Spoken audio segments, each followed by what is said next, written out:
은혜로운 찬양 감사합니다. 오늘 말씀은 선택입니다. 오늘 선택을 어떻게 하면 잘할 수 있을까? 한 철학자 사르트르가 이렇게 말했다고 합니다. 인생은 B와 D 사이의 C다. 그래서 B는 벌스와 죽음, 데스 사이에 있는 C, 초이스, 그것이 인생이다, 이런 말을 했습니다. 그래서 우리 인생을 살아갈 때 많은 선택들이 있는데 이 선택들을 우리가 어떻게 해 갈 것인가 우리가 한번 살펴보고자 하는데, 1970년대 초반 미국 스탠퍼드 대학교에서 이 윌터 미셀이라는 교수가 마시멜로 실험을 했습니다. 아마 여기 있는 분들 많이 알고 계실 겁니다. 그래 아이들을 모아놓고 아이들이 방에 넣어놓고 마시멜로를 올려놓고 이 마시멜로를 지금 먹어도 괜찮은데 내가 15분 동안 이거 참으면 내가 나중에 와서 하나 더 줄게, 이렇게 하면서 아이들하고 실험을 했습니다. 그래서 이제 아이들을 이제 방에 놔두고 이제 연구하시는 분이 바깥으로 나가면 어떤 애들은 나가기가 무섭게 마시멜로를 지어 먹는다는 거예요. 맛있으니까. 그런데 어떤 애들은 저걸 안 먹으려고 막 애를 쓰는 거예요. 하나 더 준다니까. 그래가지고 어떤 애들은 막 노래를 부르기도 하고, 또 어떤 애들은 저기서 막 옛날에 즐거웠던 기억을 하기도 하고. 저 기도하는 건 없었던 것 같아요. 제가 이렇게 들었습니다. 그리고 어떤 사람 하여튼 간에 안 먹으려고 애를 쓰는 거예요. 그래가지고 이제 연구 데이터 결과를 다 수집을 했습니다. 그리고 나서 이제 저 연구가 있고 나서 10년이 지났습니다. 그래서 연구했던 사람들이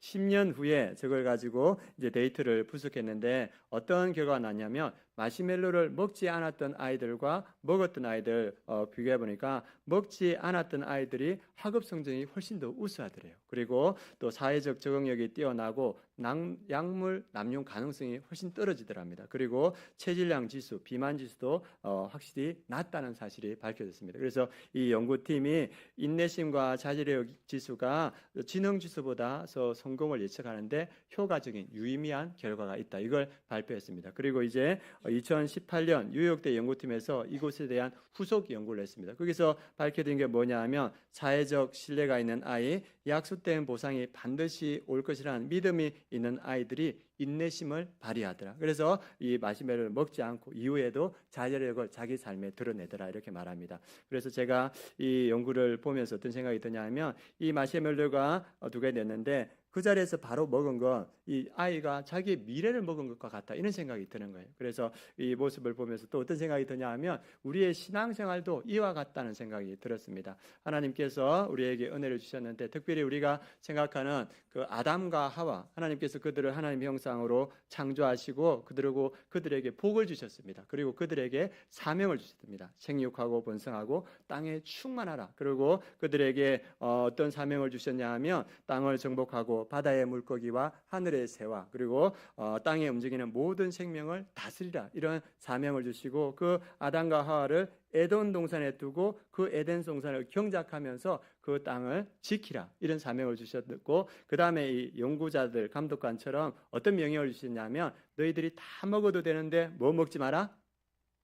동산에 있는 선악과를 먹지 마라. 그러면 너희가 반드시 죽을 것이다, 이렇게 이야기를 했습니다. 그런데 마귀가 와서 이 아담과 하와를 유혹하죠. 뭐라고 유혹합니까? 너희가 저것을 먹으면 하나님과 같이 될 것이다, 이렇게 말하니까 이 아담과 하와가 그 열매를 보니까 먹음직도 하고 보암직도 하고 탐스러워 보여서 그것을 먹었습니다. 그래서 결국 우리 안에 죄가 들어오게 되고 그들은 에덴 동산에서 추방되었습니다. 그리고 그 죄의 결과 때문에 우리가 지금도 고통받고 있는 모습을 봅니다. 그래서 아담과 하와는 그 선택의 기로에서 실패했습니다. 그리고 이스라엘 백성들이 이제 쭉 이렇게 나타나는데, 이스라엘 백성들에게도 선택의 기회가 있었습니다. 어떤 기회가 있었냐면, 그 이스라엘 백성들이 가나안 땅을 찾아서 올 때 그들이 헤스본 왕 시온과 바산 왕 옥을 무찌르고 요단 동편을 이렇게 딱 차지했습니다. 그리고 요단 동편을 차지하고 났을 때 그 두 지파 반이 그 땅을 요구했습니다. 그 말씀이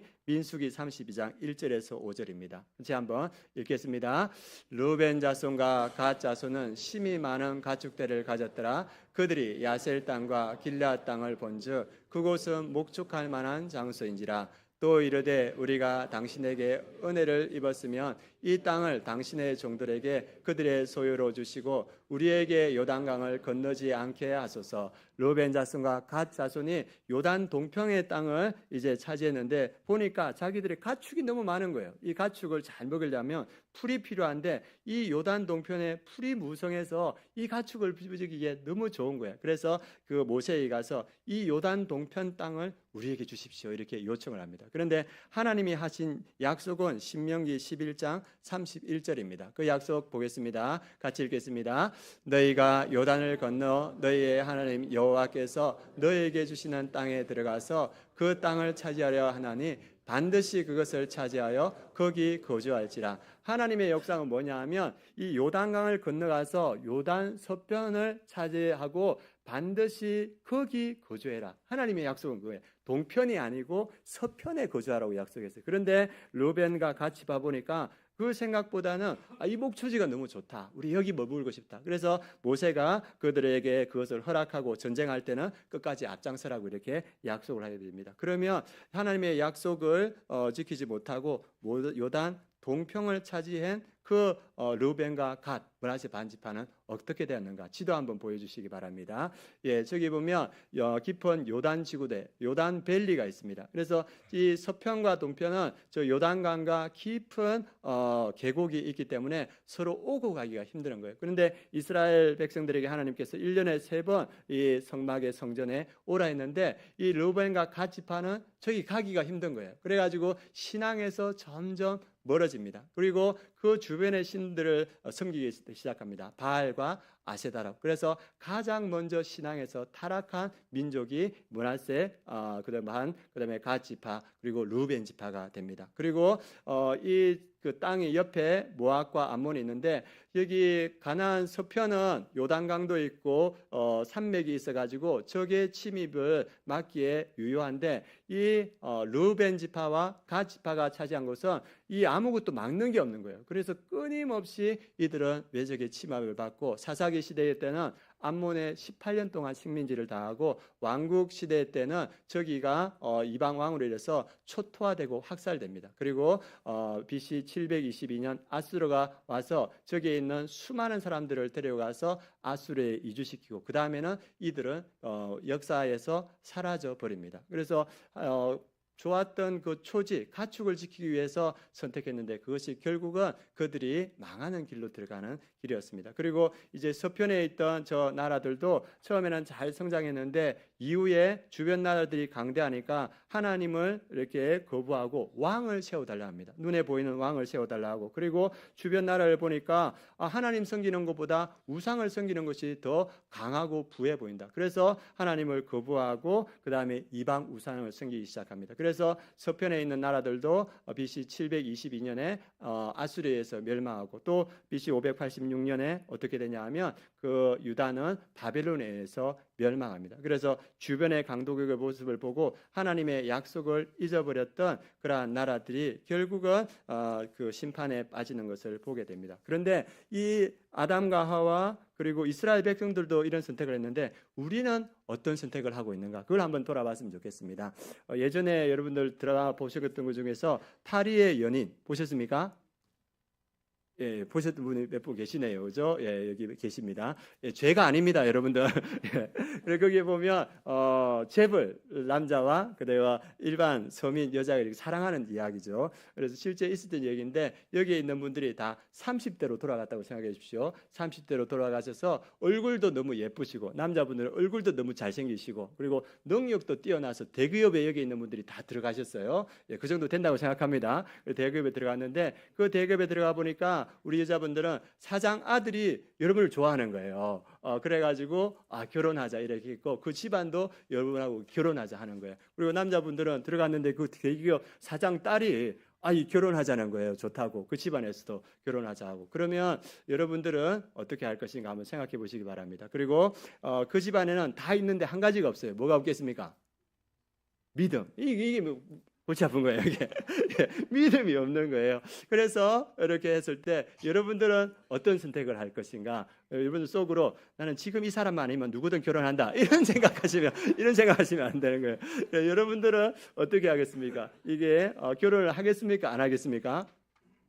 대답이 없으시죠? 저 마음속으로 했는데 이거 실제로 있었던 이야기입니다. 수요 예배 때도 잠시 언급했는데 실제로 권사님과 장로님이 아들을 잘 키웠어요. 아들을 잘 키워서 아들이 어디 내놔도 남부럽지 않고 많은 사람들이 탐내는 아들이었는데 이 아들이 대기업에 갔는데 그 대기업 사장 딸이 좋아하는 거예요. 그 집안도 좋아하고. 그래가지고 이제 서로 교제를 가지는데 결혼쯤 되니까 보니까 이 집안이 믿음이 없는 거예요. 그래서 그 장로님 권사님이 결혼하지 마라.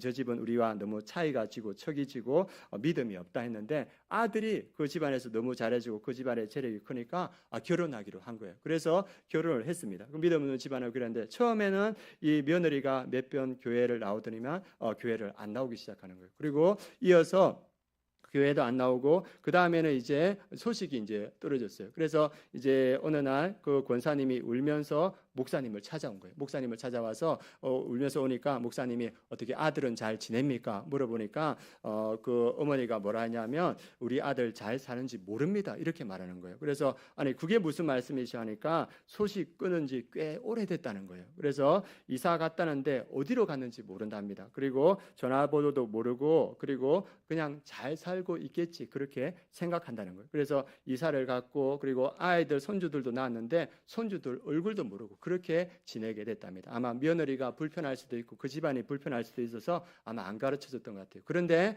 이 10년이 지나서 아들한테서 연락이 왔어요. 어디서 연락 왔냐면 병원에서 연락이 온 거예요. 그리고 가보니까 아들이 암에 걸려가지고 암 말긴 거예요. 그래서 이 목사님하고 장로님하고 권사님하고 여의도 성심병원에 가서 중환자실에서 이 아들 얼굴을 봤답니다. 그리고 이 목사님이 그 아들을 위해서 기도해주고 돌아왔는데 이틀 만에 그 아들이 죽은 거예요.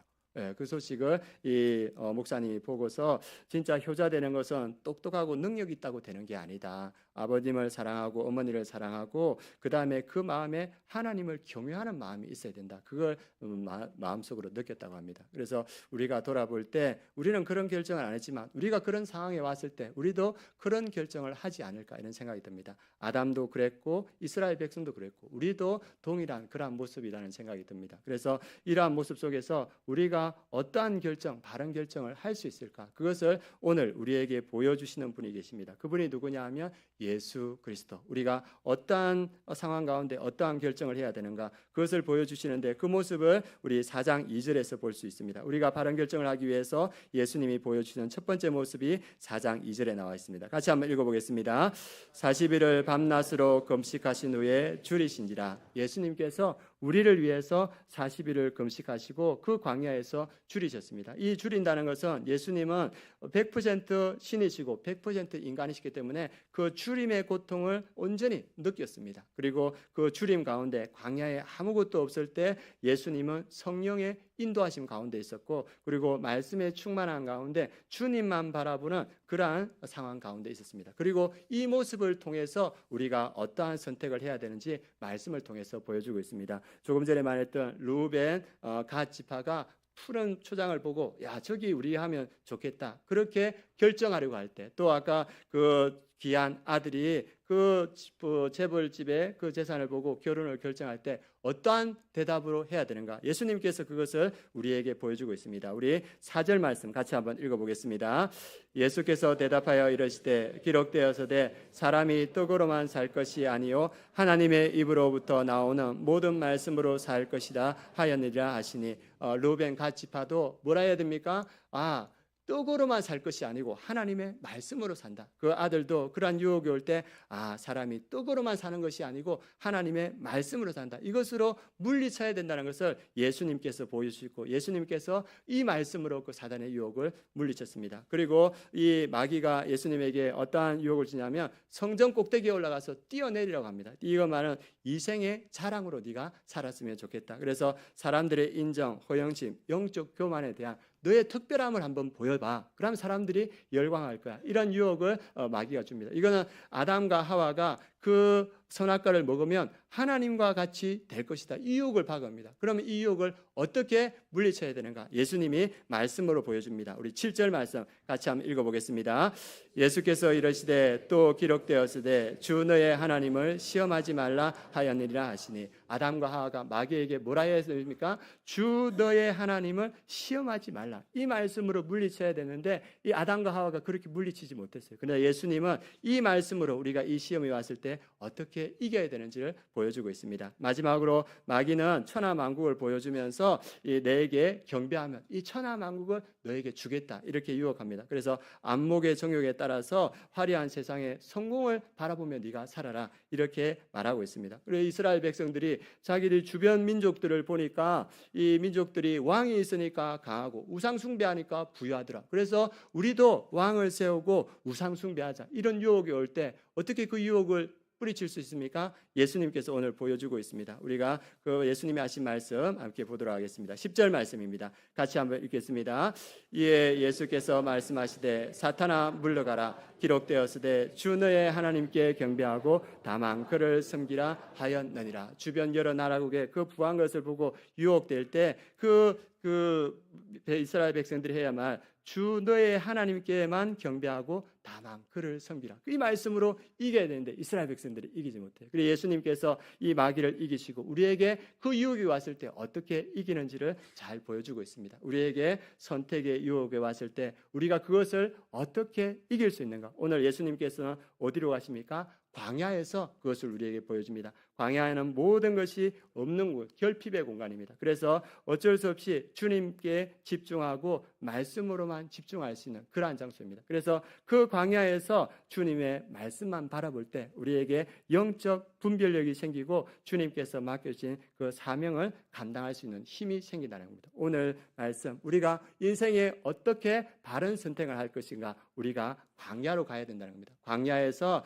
우리가 주님만 바라보고 말씀에 충만하고 그리고 우리가 성령의 인도하심을 받을 때 우리에게 뭐가 생기냐 하면 예수님같이 영적 분별력이 생겨지고 그리고 주님께서 맡겨주신 그 사명을 감당할 힘을 주님께서 주신다는 겁니다. 그래서 예수님은 이 영적 분별력으로 이후의 사역을 이루어 가시고 주님이 주신 그 힘으로 그 사명을 이루어 가십니다. 지금 우리가 사순절을 지내고 있습니다. 우리 보니까 지금 금식 명단에 보니까 거의 100여 명 가까이 되는 것 같아요. 우리가 사순절에 금식하면서 그리고 많은 것들을 절제하면서 기도하면서 말씀으로 지금 우리가 나아가고 있습니다. 왜 우리가 이렇게 사순절을 지내고 있는가? 이 사순절을 통해서 우리에게 영적 분별력이 생기는 줄 믿습니다. 우리 성도님들에게 영적 분별력이 생겨서 이후에 주님의 사명을 넉넉히 감당할 수 있게 됩니다. 그리고 이 사순절의 이 절제와 금식과 기도를 통해서 하나님께서 우리에게 능력을 다해 주시고 그 능력으로 주의 사명을 감당하게 된다는 겁니다. 이 사순절은 이 예수님이 부활하기 전 40일, 주일을 뺀 40일입니다. 이건 언제부터 지켰냐 하면 초대교회 때부터 지켜왔습니다. 그리고 니케아 공의회에서 이것을 공식적으로 확약해서 절제와 금식을 통해서 사순절을 지키자 이렇게 했습니다. 그래서 초대교회 때부터 우리가 금식과 절제로 그리고 다른 사람들을 구제하는 걸로 사순절을 지켜왔습니다. 그래서 이 사순절 광야의 시간을 통해서 우리에게 무엇이 주냐? 영적 분별력이 임하는 시간이고 주님의 사명을 감당할 능력이 우리에게 임하는 시간이다 이렇게 말합니다. 예수님의 가장 어려웠던 결정의 모습은 언제냐 하면 6월절 그 밤 십자가 달리시기 전날 밤이었습니다. 그 예수님께서 어떠한 고민이 있으셨냐면 이제 십자가를 달릴 것인데 그것이 너무 고통스러운 거예요. 그래서 겟세마네 동영산에 가서 기도하지 않습니까? 하나님 할만하시면 이 잔을 내게서 옮겨주옵소서. 육신으로 그 잔을 너무나 지기 힘들어서 옮겨주셔야 하는데 이 광야의 시간에 가졌던 그 영적 분별력으로서 내 삶의 가장 중요한 사명이 그 십자가의 사명을 깨닫고 예수님이 뭐라 합니까? 그러나 내 뜻대로 하지 마옵시고 아버지의 뜻대로 하옵소서. 그래서 그 영적 사명을 감당해냅니다. 그리고 그 주님께서 그 40일의 금식 기도를 통하여서 하나님의 능력으로 그 사명의 길, 십자가의 길을 끝까지 갑니다. 그래서 광야는 어떠한 시간이다? 사명을 감당할 수 있는 능력이 임하는 시간이다. 우리가 잘 아는 모세도 40년 광야의 시간, 그 광야의 온유한 영성이 무르익었을 때 하나님께서 어디로 부르십니까? 애굽으로 불러서 그 민족들을 출애굽하는 그 일에 모세를 사용하십니다. 다윗도 마찬가지입니다. 쫓겨다니는 그 10년의 그 영성이 광야의 영성이 세워집니다. 그래서 하나님께서 그가 영성이 세워졌을 때 그를 이스라엘 왕궁으로 불러서 이스라엘을 믿음으로 세워가는 그 일에 써주십니다. 그리고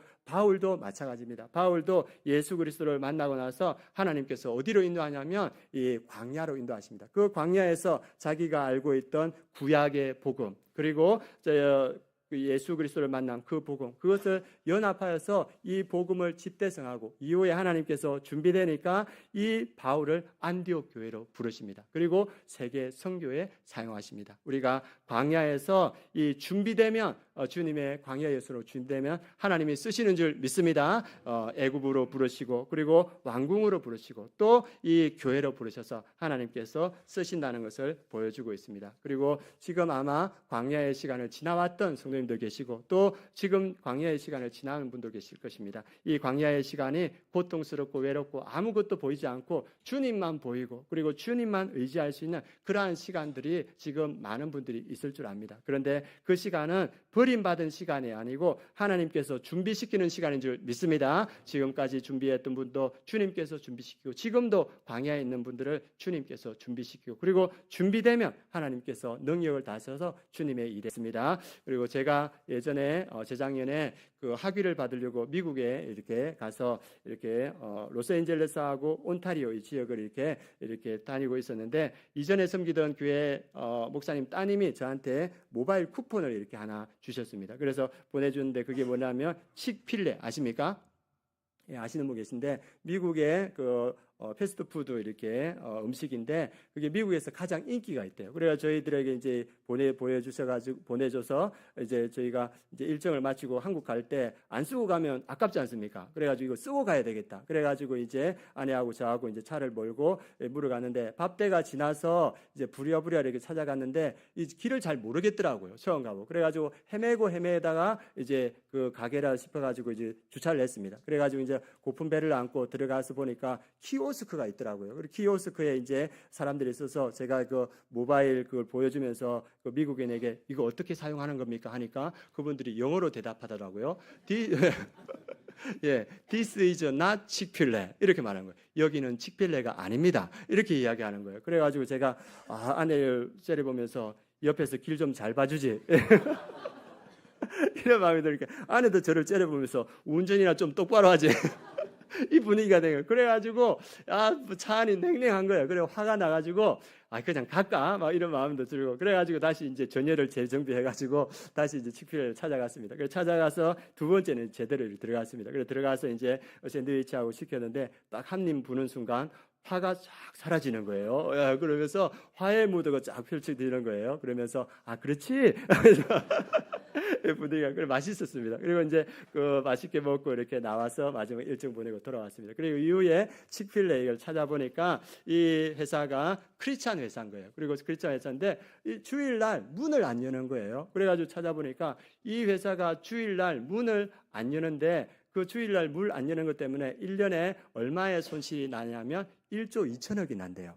네, 문을 안 열면. 그런데 이제 1조 2천억이 나는데도 불구하고 문을 안 연다는 거예요. 여러분들이 이 회사의 사장이면 문을 열면 1년에 1조 2천억 수입을 받고 문을 닫으면 1조 2천억의 수익이 없다. 그러면 여러분들은 문을 여시겠습니까? 안 여시겠습니까? 예, 아까 결혼식 때하고 비슷한 것 같은데 우리가. 예, 그런데 이분은 문을 안 열어요. 1조 2천억의 손해가 있더라도 나 문 안 연다. 그런데 왜 이렇게 할 수 있는가? 이분에게 광야가 있어요. 이분이 칙필레 처음에 그 원형이 되는 가게를 오픈했을 때 경제적으로 아주 벼랑에 있었다고 합니다. 이게 잘못하면 이제 여기서 파산되는 거예요. 그래서 대출금도 갚아야 되고 식자재 재료값도 해야 되는데 이걸 헤쳐나갈 방법이 없으니까 이 사장이 어떤 결정을 했냐면 우리는 24시간 가게를 돌려야 되겠다. 그래가지고 24시간의 가게를 돌렸다고 합니다. 그래서 월요일 6시 반에 오픈해가지고 토요일 12시까지 가게를 돌린 거예요. 그래서 일주일에 144시간을 일을 했다고 합니다. 그래서 잠을 자야 되면 형하고 같이 동업했는데 그 식당에 달린 쪽방에서 자거나 아니면 근처 가까운 데서 자고 와서 이렇게 가게를 하는, 얼마나 힘들었겠습니까? 144시간. 그런데 이제 이분이 믿음이 있었기 때문에 이분이 느끼는 게 뭐냐 하면, 이게 이렇게 하다가는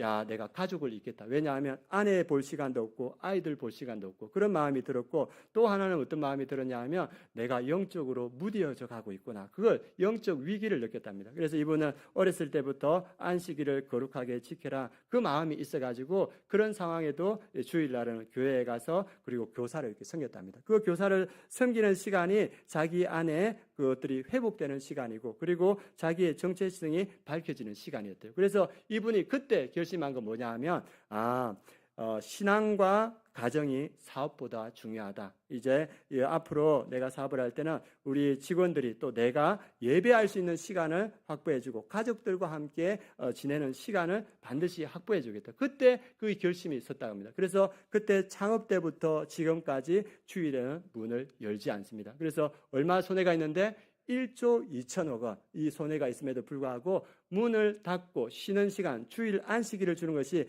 이것보다 훨씬 더 가치 있다. 그래서 이분이 그 광야에서 분별의 영성을 받은 겁니다. 그리고 주님이 주신 그것을, 사명을 지킬 수 있는 힘을 얻은 겁니다. 마찬가지입니다. 우리도 그 광야의 시간에 우리에게 분별의 영성이 주어지는 줄 믿습니다. 그리고 주님이 주신 그 사명을 지켜나갈 수 있는 힘을 주님께서 우리에게 주시는 겁니다. 그래서 오늘 말씀, 예수님도 광야로 가셨습니다. 광야에 가셔서 그분이 주님만 바라보고 주님의 성령의 인도하심과 그리고 말씀에 집중할 때 분별의 영성과 그리고 그 사명을 이루갈 수 있는 힘을 얻었고, 그리고 우리 아름다운 교회 성도님도 지금 사순절을 지내고 있습니다. 이 사순절이 어쩌면 우리에게 주어진 광야의 시간이라고 볼 수 있습니다. 그래서 우리가 이 시간에 우리가 많은 것들을 절제하며 우리가 기도하고 회개하고 말씀 붙들고 나아갈 때 주님께서 우리 성도님들을 분별의 영성으로 다듬고 가고 계시고, 그리고 우리에게 주님의 사명을 지킬 힘을 더하여 주실 줄 믿습니다.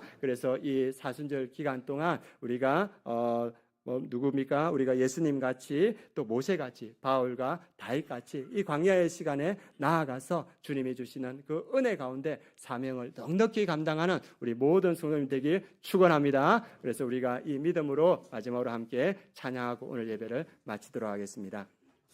오늘 광야를 지나며 이 찬양을 작사 작곡한 분이 장지숙이라는 분인데, 이분이 실제로 광야